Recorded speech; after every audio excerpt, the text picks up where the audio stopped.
when you're going through this experience, remember to breathe. And one quote that I will now keep with me forever is that growth and comfort cannot coexist. They cannot. Not for 1 second. You can't be comfortable in your growth. It's gonna get uncomfortable, but it's okay. Patience, you will get it. Perseverance, a lot of perseverance. It is hard. There's a big learning curve. Even if you've been in school recently, it's a big jump to this type of the expectation of the quality of work, the level of work, how fast it comes at you, and to hang in there. I know that sounds cliched, but that that little cat poster with it's very real.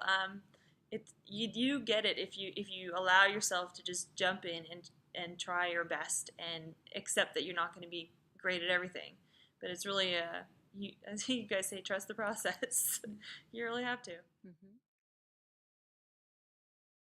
I crashed and burned on the first one. Like, I went first, I volunteered to go first to get it out of the way, and I was in my head, and I was scatterbrained, and I was consumed with doing it right. That was the biggest thing. It was in my head, and the perfectionist in me wanted to come out.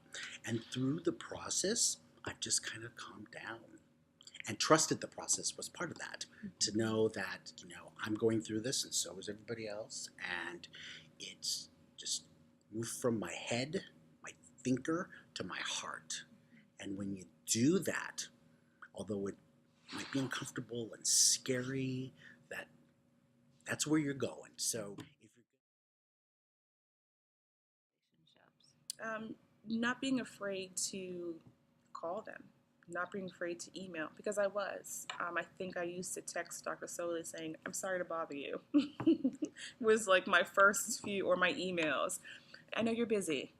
I think even when she was getting residency together, I emailed her trying to figure out my fall one course. When you're done, I know you can't think about it now. And it's like you all continue to say, just email. Don't be afraid to bother us. And it's our thing. We don't want to be a burden to anybody, so we feel like we are, even though you're telling us that we're not. So it's like, believe what you're saying. If you're saying, reach out to me, that's fine. So do it. Just definitely do it. Don't be afraid of it at all. For future students, if they're able to connect with their fellow cohort in some sort of personal way outside of discussion posts, it'll be helpful. It'll be helpful. You won't feel alone in the program. Because I think the first two cohorts, even though some people were able to create friendships, a lot, or the overall feeling was they felt alone until they got to residency and realized that they weren't alone. Yeah, and that's helpful. That is helpful because then you can kind of text each other like, I did not understand discussion number 3 or this chapter. What did you get from it? And you can talk to somebody and work it out. Yeah, and then you could put your best foot forward as far as grades and your discussions and your papers. Because when you're trying to figure out on your own, you're lost. You're lost. If you're already confused,